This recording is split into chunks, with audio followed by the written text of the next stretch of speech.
नमस्कार. चला तर मी कल्पना आज एक नवीन रेसिपी घेऊन आलेली आहे. होऊ शकतं ह्या ठिकाणी काय बनवलेलं आहे, दिवाळी जवळ आली की आपल्याला सर्वात अगोदर चकली आठवते. त्यामुळे सुरुवातीला आपण चकलीच बनवलेली आहे. ह्या ठिकाणी अगदी कुरकुरीत 1 महिना करता सुद्धा ही आरामात कुरकुरीत राहते आणि इतकी सोपी पद्धत आहे. जास्त पूर्वतयारी सुद्धा करायची गरज नाही. इतक्या साध्या पद्धतीची आहे. चला तर सुरुवात करूया.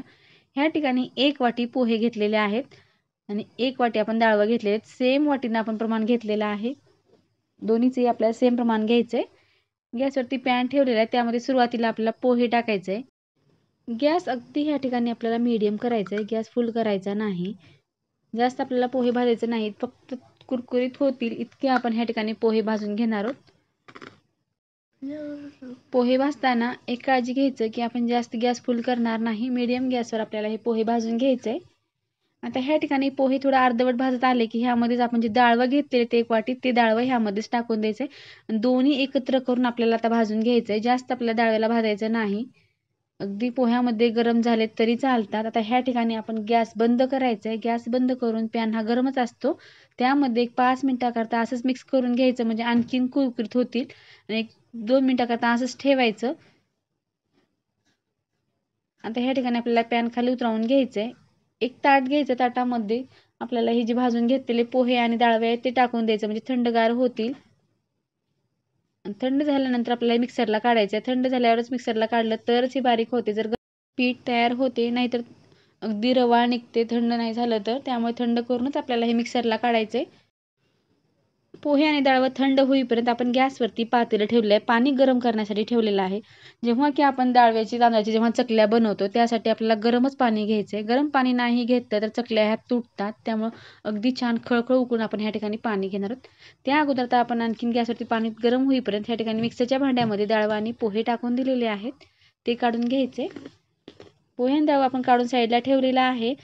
आता ह्या ठिकाणी कढई घेतलेली आहे. कढईमध्ये तेल टाकून घेतलेलं आहे. तेल आता गरम होण्यासाठी गॅसवरती ठेवायचे. आता टोपलं घेतलं आहे. टोपल्यामध्ये आपल्या जे आपण मिक्सरला काढले डाळवा आणि पोहे आहेत ते आपल्याला चाळून घ्यायचे. जेव्हा आपण किती जरी मिक्सरला बारीक फिरवलं तर थोडे तरी मध्ये डाळव्याचे दाणे येतातच. त्यामुळे आपल्याला हे आवर्जून चाळून घ्यायचे. ह्या ठिकाणी एक चाळणी घेतलेली आहे. चाळणीमध्ये आता आपण हे जे पीठ काढलेलं आहे ते टाकून व्यवस्थित आपण 2 स्टेपमध्ये हे चाळून घेणार आहोत. अगदी पटकन चाळलं जातं कारण मिक्सरला अगदी छान आपण भाजून काढलेलं असल्यामुळे कुरकुरीत झाले की एकदम छान पीठ तयार होते. ह्या ठिकाणी पाहू शकता थोडंसं वर दरदरीतपणा राहिलेला आहे. तो आणखीन मिक्स करून आपण चाळून घेणार आहोत. आता पूर्ण पीठ चाळून झालेलं आहे. अगदी थोडंसं वरती अर्धा चमचा इतकंच मोठं राहिलं आहे ते आपल्याला टाकून द्यायचं आहे. जे की आता डाळवा आणि पोह्याचं जर पीठ तयार झालं त्यामध्ये दुसरा पदार्थ म्हणजे आपण तांदळाचं पीठ टाकणार आहोत. एकदमच हे मी 1 ते 2 किलो इतकं मी हे तांदळाचं पीठ दळून आणून ठेवलं आहे. तांदळाचं पीठ कसं तयार करायचं ह्याचा व्हिडिओ अगोदर सुद्धा अपलोड केलेला आहे.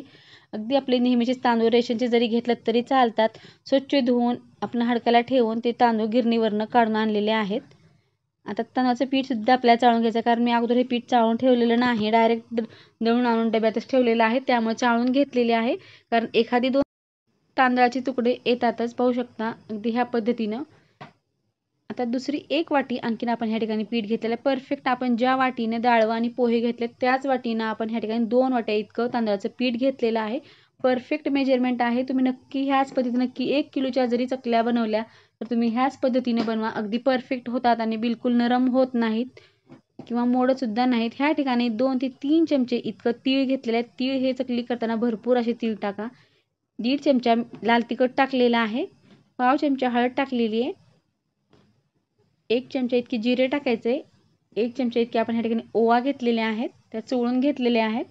कडकडीत मोहन आपण तेलाचं 1 पळी इतकं टाकून दिलेलं आहे. आता सर्व जिन्नस जे आपण टाकलेले आहेत ते थोडंसं आपल्याला पळीनेच मिक्स करून घ्यायचं आहे कारण तेल खूप जास्तीचं गरम आहे. हाताला चटकी बसतात. त्यामुळे थोडंसं आपण पळीने मिक्स करून घेणार आहोत. अगदी व्यवस्थित मिक्स झालं की आता आपण ह्यामध्ये थोडं आपण जे पाणी गरम करण्यासाठी ठेवलेलं आहे ते पाणी आपल्याला घ्यायचं आहे. त्या अगोदर मी मीठ टाकायचं ठेवलेलं आहे साईडला. ते मीठ टाकून दिलेलं आहे. आता सर्व जिन्नस टाकून व्यवस्थित आपण मिक्स करून घेतलेत. मोहनसुद्धा पिठामध्ये व्यवस्थित मिक्स झालेलं आहे. आता जे पाणी गरम करून घेतले ते थोडं थोडं करून टाकायचं. एकदम पाणी टाकायचं नाही. पाणी ही बघत बघतच टाकायचं आहे. पाणी हे तांदूळावर डिपेंड असतं. जेव्हा नवीन तांदूळ जर घेतले तर त्यासाठी आपल्याला पाणी कमी लागतं आणि जुने तांदूळ जर असले तर पाणी हे जास्तीचं लागतं. त्यामुळे पाण्याचं प्रमाण हे परफेक्ट आपल्याला ह्या ठिकाणी घेता येणार नाही. त्यामुळे पाणी थोडंसं जास्तीचं गरम करून साईडला ठेवायचं आणि बघत बघत जसं आपण नेहमी पीठ मळतो त्याच पद्धतीनं आपल्याला जसं भाकरीसाठी पीठ मळतो त्या पद्धतीनं आपल्याला पीठ मळून घ्यायचं आहे. अगदी घट्टसर, जास्त पण लूज नाही आणि जास्त पण घट्ट नाही, असं मीडियम आपल्याला हे पीठ मळून घ्यायचं आहे. आता ह्या ठिकाणी इतकं पाणी टाकून घेतलं, आणखीन थोडंसं मला ह्या ठिकाणी पाणी लागणार आहे. थोडं आणखीन पाणी टाकून व्यवस्थित घट्टसर असा आपल्याला गोळा तयार करायचा आहे.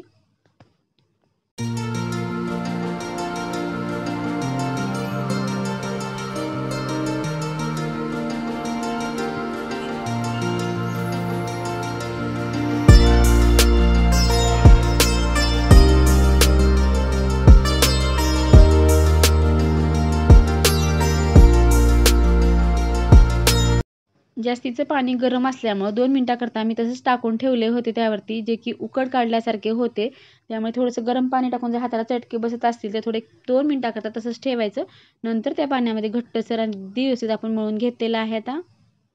आता पीठ छान तयार झालं आहे. पीठ जेव्हा मळतो त्यावेळेस मी ह्या ठिकाणी 2 मिनिट एकदम व्यवस्थित मळून घेतलेलं आहे. त्यामुळे आपल्या चकल्या तुटणार नाहीत. ह्या पद्धतीचे आपल्याला 2 रोल बनवून ठेवायचं आहे. जेव्हा आपण चकली पात्रात टाकतो, जितकी आपली चकली पात्राची साईज आहे त्या पद्धतीने आपल्याला असे बनवून घ्यायचं. नंतर आपण पात्रामध्ये घालणार आहोत. जर आपण छोटे मोठे तुकडे करून जर मध्ये टाकले तर त्यामध्ये हवा धरते आणि चकली ही मध्ये मध्ये करते वेळेस तुटण्याची शक्यता असते. त्यामुळे असे एकदमच रोल तुम्ही करून पूर्ण पात्रात टाकून द्या. आता तुम्हाला पाहताच लक्षात आलं असेल की चकलीचं पीठ किती व्यवस्थित तयार झालेलं आहे. बिलकुल चकली तुटत नाही किंवा आपल्या हव्या त्या साईजमध्ये आपण लहान मोठ्या आकारामध्ये चकल्या बनवू शकतो.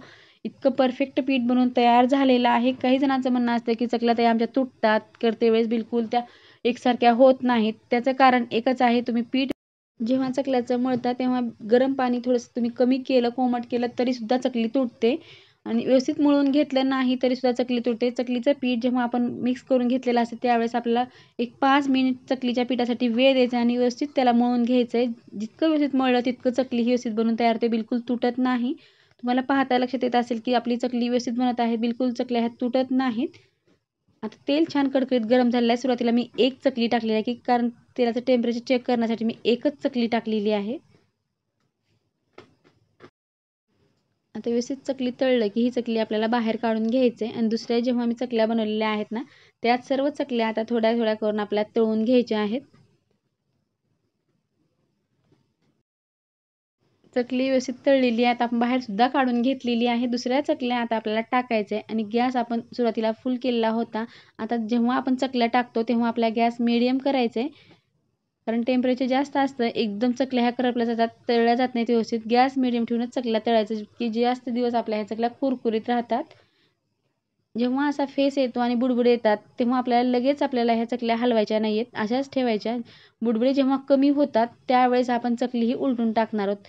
सुरुवातीलाच टाकला तर चकल्यांचा आकारसुद्धा बदलतो आणि चकली ही व्यवस्थित तळत नाही एका साईडनं. त्यामुळे जेव्हा बुडबुडे कमी होतात तेव्हा आपल्या चकल्या ह्या उलटून टाकायच्या आहेत.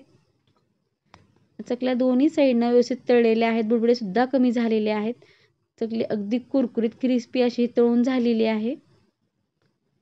आता सर्व चकल्या आपल्याला ह्याच पद्धतीने एकाच रंगामध्ये आपल्याला तळून घ्यायचं आहे.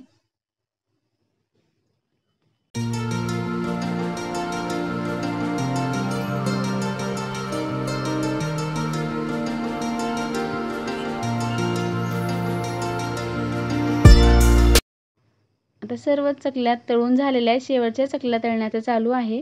तुम्हाला आणखी कुठली रेसिपी पाहायची असेल तर प्लीज कमेंटमध्ये सांगा, नक्की दाखवण्याचा प्रयत्न करेन. किंवा तुम्ही चकल्या कशा बनवता ते सुद्धा कमेंटमध्ये सांगा. थोडाही व्हिडिओ आवडला तर प्लीज लाईक करा, शेअर करा, सबस्क्राईब करा.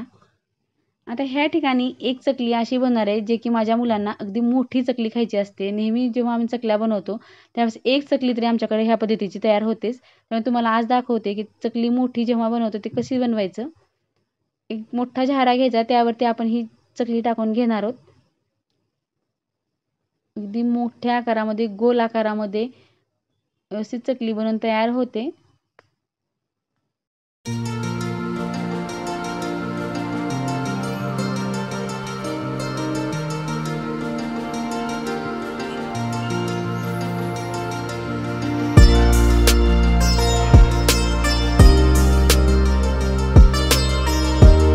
आता आता पूर्ण मोठी चकली बनवून तयार झालेली आहे, पण ह्यावेळेस तेल कमी आणि मी छोटी कढई घेतलेली आहे. दरवेळेस थोडी मोठी कढई असते, त्यामुळे मध्ये झारा असा बुडवला की लगेच चकली ही खाली येते. पण आज थोडंसं तेल कमी आणि छोटी कढई असल्यामुळे तेल थोडंसं वरती घ्यावं लागायला आणि मग नंतर आपल्या ह्या चकलीमध्ये सोडायचं आहे. आता छान तळत आहे चकली, अगदी कुरकुरीत मोठ्या आकारातली चकली तयार होते. 2 चकल्या ह्या ठिकाणी मोठ्या आकारातल्या मी करून घेतलेल्या आहेत. दोन्ही चकल्या आपल्याला तळून घ्यायचे. चकल्या सर्व तळून झालेल्या आहेत. तुम्हाला एक चकली मी तोडून दाखवते आणि त्याचा आवाजही दाखवते किती क्रंची आणि क्रिस्पी झालेले आहेत. तर ह्या ठिकाणी आपण सर्व चकल्या घेतलेल्या आहेत. प्लेटमध्ये आपल्याला चकल्या लावून घ्यायचे. कमी साहित्यामध्ये कमी मेहनतीमध्ये पसारा न मांडता ह्या ठिकाणी आपण चकल्या बनवलेल्या अगदी सोप्या पद्धतीने सहज कोणालाही बनवता येईल. नवीन जर शिकणाऱ्यांसाठी सुद्धा अगदी सोपी रेसिपी आहे, सहज कोणीही बनवू शकते. ह्या ठिकाणी तुम्हाला मी आवाज सुद्धा दाखवते की चकली ही किती कुरकुरीत झालेली आहे. पाहताच तुम्हाला लक्षात आला असेल आवाजावर की चकली अगदी कुरकुरीत तितकीच ठिसूळ सुद्धा झालेली आहे. खुसखुशीत कुरकुरीत चकली बनवून तयार झालेली आहे. तुम्हाला ही चकली कशी वाटली नक्की कमेंट करून सांगा. तर तुम्ही आता चकल्या तर बघून झाल्या, पण आपल्याला आज खारी बुंदी कशी बनवायची अगदी परफेक्ट कमी साहित्यामध्ये ते पाहायचंय. आणि 1 कप घेतलेला आहे. कुठलंही मेजरमेंट घ्या, परफेक्ट घ्या. 1 कप आपल्याला बेसन घ्यायचंय, जे की आपण नेहमी चणा डाळीपासून दळून आणतो तेच पीठ घेतलेलं आहे. बिलकुल मार्केटचं पीठ घेतलेलं नाही, घरीच दळून आणलेलं पीठ आहे हे. 1 चाळणी घ्यायची. पीठ हे चाळून ठेवलेलं आहे, तरी सुद्धा मी आणखीन 1 वेळेस करते. वेळेस बेसनापासून जेव्हा आपण कुठलाही पदार्थ बनवतो तेव्हा आपल्याला बेसन हे कंपल्सरी चाळून घ्यायचं. त्यामुळे लुसलुशीतपणा येतो आणि अगदी छान फुगला जातो, त्यामुळे चाळून घ्यायचे. अगदी खुल्ला बेसन झालेला आहे. मोठ्याच चाळणीने चाळून घेतलेलं आहे. बिलकुल त्यात काहीही निघालेलं नाही, पाहू शकता. अगदी मस्त चाळलेलं असल्यामुळं त्यात काही गुठळ्या वगैरे राहिलेल्या नाही आहेत. ह्या ठिकाणी चाळून झालं की त्यामध्ये आपल्याला पाणी टाकायचे. पाणी हे आपल्याला बघत टाकायचं आहे. पाणी जे आपण टाकतो हे चणा डाळीच्या पिठावर सुद्धा अवलंबून असते की पाणी हे किती लागेल. त्यामुळे 1 कप पाणी घेतलेलं आहे. ह्या ठिकाणी बघत पाणी टाकत आपल्याला हे फेटत राहायचं आहे. अगदी छान एकाच डायरेक्शनला आपण व्यवस्थित फेटून मिक्स करून घेणार आहोत, जे की मध्ये बबल्स वगैरे गुठळ्या राहणार नाहीत किंवा हवा राहणार नाही. ह्या पद्धतीने आपल्याला व्यवस्थित मिक्स करून घ्यायचं आहे. आणखीन थोडं पाणी लागणार आहे, घट्टसर झाल्यामुळं थोडं आणखीन बघत पाणी टाकून घ्यायचं आहे. अगदी त्या कपामध्ये थोडंसं पाणी शिल्लक राहिलेलं आहे. आता ह्या ठिकाणी पुरेसं झालेलं आहे. आता पाणी लागणार नाही. अगदी असं थेंब पडतील तितकं आपल्याला पातळ असं हे बॅटर बनवायचं. जास्त घट्टसर ठेवायचं नाही, जास्त पातळही ठेवायचं नाही. असं ठिपका पडेल ह्या पद्धतीने आपण हे बॅटर तयार करून घेतलेलं आहे. पाहू शकता, तुम्हाला व्हिडिओमध्ये कळत असेल की पाणी आपण कसं ठेवलेलं आहे आणि पीठ कसं तयार झालेलं आहे ते. आता परफेक्ट पीठ तयार झालेलं आहे. 5 मिनिटं साईडला ठेवायचं आहे आणि गॅसवरती आता आपण कढई ठेवणार आहोत. कढई छान गरम झाले की त्यामध्ये तेल टाकून द्यायचं आहे. तेल आपल्या पिठाच्या कॉन्टिटीनुसार आपण कमी जास्त ह्या ठिकाणी टाकू शकतो. तेल चांगलं तापलं की त्यावरती आपण झारा घेतलेला आहे. असा स्टीलचा कुठलाही झारा घ्या किंवा खिसणी घेतलं तरी चालते. एकाच डायरेक्शनला आपण थोडं पीठ टाकून दिलेलं आहे. अगदी थोडंच पीठ टाकायचं. जितकं तेल टाकलेलं आहे तितकं बुडल्या आपल्या बुंदी टाकलेल्या आहे की आपल्या बंद करायचं आणि झारा बाहेर काढून घ्यायचंय. ह्या ठिकाणी अशी इतक्या आपण बुंदी गाळून घेतलेल्या आहेत. बुंदी जेव्हा गाळतो तेव्हा आपण जसं गोड बुंदीला कमी तळतो त्या पद्धतीने आपल्याला तळायचं नाही. ह्या ठिकाणी अगदी कुरकुरीत होईपर्यंत आपण ह्या ठिकाणी गॅस मिडियम ठेवून तळून घेणार आहोत, जे की आतपर्यंत क्रंची आणि क्रिस्पी व्हायला पाहिजे. बुंदी गाळून झाली की आपल्याला लगेच झारा फिरवायचा नाही. 1-5 मिनिटाकरता तळू द्यायचं. नंतर आपण झारा फिरवलेला आहे. जर लगेच फिरवलं तर एकमेकांना ही बुंदी चिटकू शकतात, त्यामुळे नंतर आपण हे झारा फिरवायचे. आता ह्या ठिकाणी तळते सगळं 1-2 वेळेस आणखीन फिरवून घ्यायचं आहे. अगदी मस्त कलर सुद्धा बदललेला आहे. गोल्डन कलरमध्ये आपण ही बुंदी तळून घेतलेली, अगदी कुरकुरीत बुंदी तळून झालेली आहे. सर्व बुंदी आता आपल्याला असंच तळून घ्यायचं आहे. अगदी एकाच रंगामध्ये तळून घेणार आहोत. नंतर बुंदी गाळते वेळेस आपला झारा स्वच्छ साफ करून घ्यायचा आहे. जर तसाच ठेवला तर लांबट आकारामध्ये बुंदी पडण्याची शक्यता असते. त्यामुळे आपल्याला असं स्वच्छ करून प्रत्येक वेळेस जेव्हा गाळतो त्यावेळेस असं पूर्ण आपल्याला क्लीन करून घ्यायचं आहे किंवा ओला कापड ठेवला तरी चालतो. हाताने आपण साफ करून घेतलेलं आहे. नंतर आपल्याला ही बुंदी गाळायची आहे. प्रत्येक वेळेस आपल्याला हीच ट्रिक वापरायचं आहे. पाहू शकता नंतर सुद्धा आपल्या अगदी गोल छान आपल्या बुंदी गळत आहेत. त्याच पद्धतीने आपल्याला अगदी कुरकुरीत बुंदी तळून घ्यायचं आहे.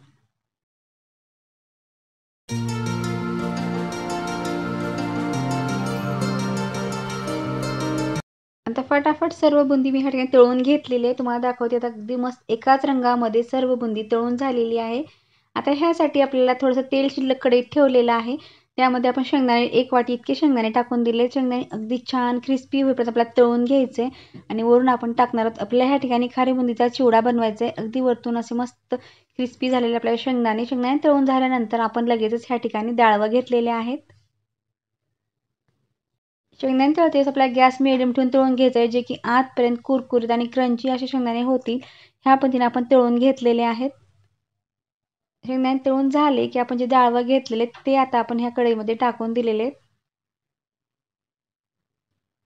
अगदी त्याच पद्धतीने आपण डाळवं सुद्धा तळून घेतले. डाळवं तळून झाल्यानंतर ह्या ठिकाणी मी कढीपत्ता घेतलेला आहे. कढीपत्ता तेलामध्ये टाकून द्यायचा आणि मस्त कडक तळून घ्यायचे. किंवा कोथिंबीर असेल कोथिंबीर टाकलं तरी चालते, पण मी ह्या ठिकाणी टाकलेली नाही, फक्त कढीपत्ता टाकलेला आहे. अगदी छान कडक आपला हा कढीपत्ता झाला तळून घेतलेला.